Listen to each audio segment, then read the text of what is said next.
India, Delhi का द्वारिका मोड़ area, जहां एक किरण नेगी नाम की लड़की अपने परिवार के साथ रहती थी। 3 लोगों ने उसके साथ कुछ इतना ब्रूटल किया जिसे सुनने के बाद शायद आपके आंखों में आंसू आ जाएंगे। उससे पहले हमें आपके सपोर्ट की बहुत जरूरत है, तो प्लीज चैनल को सब्सक्राइब करिए। 9 फरवरी 2012, किरण नेगी, जो कि एक 19 साल की बीए फर्स्ट ईयर की स्टूडेंट थी। उसके घर में उसके माता पिता और उसके 2 छोटे भाई थे। उसके पिता सिक्योरिटी गार्ड की नौकरी करते थे, तो उन्हें सपोर्ट करने के लिए किरण एक डाटा एंट्री की जॉब करा करती थी।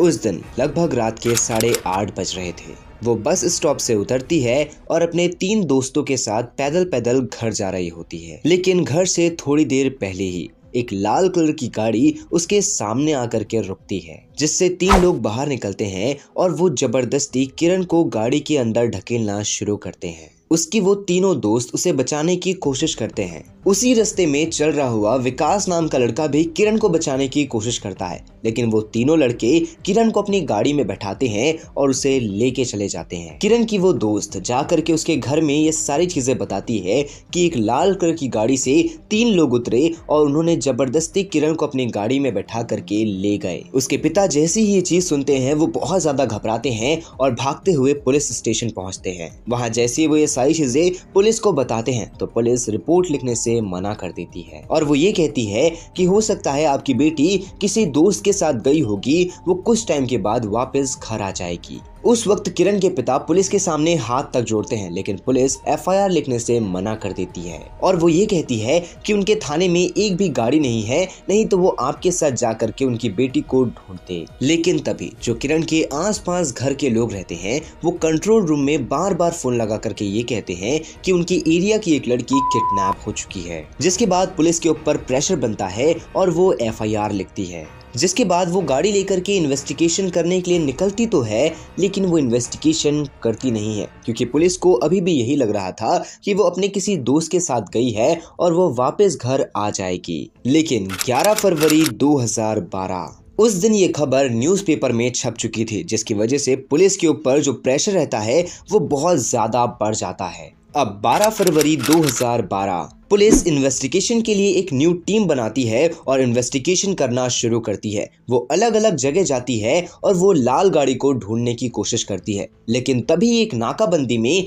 वो लाल गाड़ी पकड़ा जाती है। वो लाल गाड़ी को एक लड़का ड्राइव कर रहा था जिसका नाम राहुल था। राहुल से पूछताछ की जाती है, लेकिन तभी वो घबरा जाता है। पुलिस को अब राहुल के ऊपर शक जाता है और वो उसे कस्टडी में लेती है। अब पुलिस उससे इंटरोगेशन करती है, जिसमें वो ये बताता है कि हाँ, उसने ही 9 फरवरी 2012 को अपने दोस्त विनोद और अपने भाई रवि के साथ एक किरण नाम की लड़की को किडनैप किया था। जिसके बाद जो पुलिस रहती है वो विनोद और रवि ये दोनों को अरेस्ट कर लेती है। अब ये तीनों को एक साथ बैठाया जाता है और इनसे इंटरोगेशन करी जाती है, जिसमें इनसे सबसे पहले ये पूछा जाता है कि उस लड़की की करंट लोकेशन क्या है, यानी कि वो लड़की कहाँ पर है। तो ये तीनों बताते हैं कि वो पास के ही राहुदाई नाम के गाँव में है। पुलिस 13 फरवरी 2012 को वो गाँव में जाती है, जहाँ पर एक सरसों के खेत में उन्हें किरण की बॉडी मिलती है। पुलिस जैसे ही उस बॉडी को देखती है उनके पैरों के नीचे से जमीन खिसक जाती है, क्योंकि किरण की बॉडी के ऊपर एक भी कपड़ा नहीं था। पुलिस को आसपास से कुछ बालों के सैंपल मिलते हैं,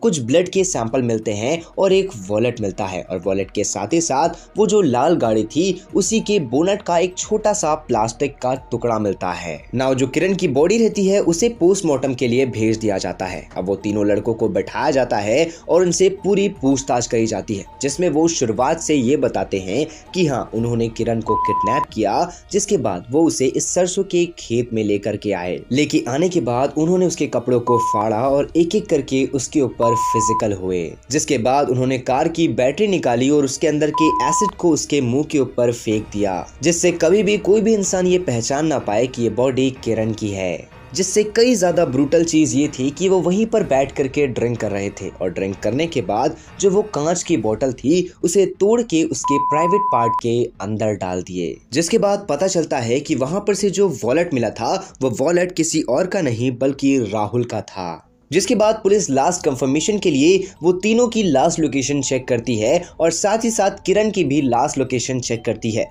तो वो तीनों की लास्ट लोकेशन वही गांव की आती है, जिससे ये चीज तो प्रूफ हो जाती है कि ये तीनों ने ही इतना ब्रूटल काम किया था किरण के साथ। नाउ ये केस 2 साल तक गोइंग ऑन रहता है और सेशन कोर्ट ये तीनों को फांसी की सजा देती है, जिससे बचने के लिए ये केस को ये हाई कोर्ट दिल्ली में लेकर के जाते हैं, लेकिन दिल्ली के हाई कोर्ट ने भी इन्हें सेम फांसी की सजा दी। अब ये इस सजा से बचने के लिए डायरेक्टली सुप्रीम कोर्ट में जाकर के अपील करते हैं। सुप्रीम कोर्ट में ये जो केस रहता है ये बहुत लंबा चलता है और लगभग 2022 में सुप्रीम कोर्ट कुछ ये कहती है कि जिन्होंने किरण को किडनैप किया था वो तीनों के फेस में कपड़ा था, जिससे ये चीज प्रूफ होती है कि हो सकता है ये काम इन्होंने नहीं किया है। और जो पोस्टमार्टम की रिपोर्ट थी उसमें जो डेथ का टाइम था किरण का वो भी कंफर्म नहीं था, जिससे हो सकता है कि जो किरण की बॉडी होगी वो लगभग 2-3 दिन तक वो खेत में ही होगी, जिसकी वजह से हो सकता है कि ये जो भी काम है ये इन तीनों ने नहीं बल्कि किसी और ने किया है, जिससे ये चीज प्रूफ नहीं करी जा सकती कि किरण के साथ जो भी हुआ है वो ये तीनों लड़कों ने ही किया है। और इसके बाद सुप्रीम कोर्ट ये तीनों लड़कों को बाइज्जत बरी कर देती है। नाउ अब आपको क्या लगता है इस पूरे केस के बारे में? आप अपनी ओपिनियन कमेंट बॉक्स में जरूर बताइएगा। अगर आप ऐसी ही क्राइम डॉक्यूमेंट्रीज देखना चाहते हैं तो हमारे इस चैनल को सब्सक्राइब करके बेल आइकन कॉल पे सेट करना मत भूलना। मैं मिलता हूँ आप लोगों से नेक्स्ट वीडियो में।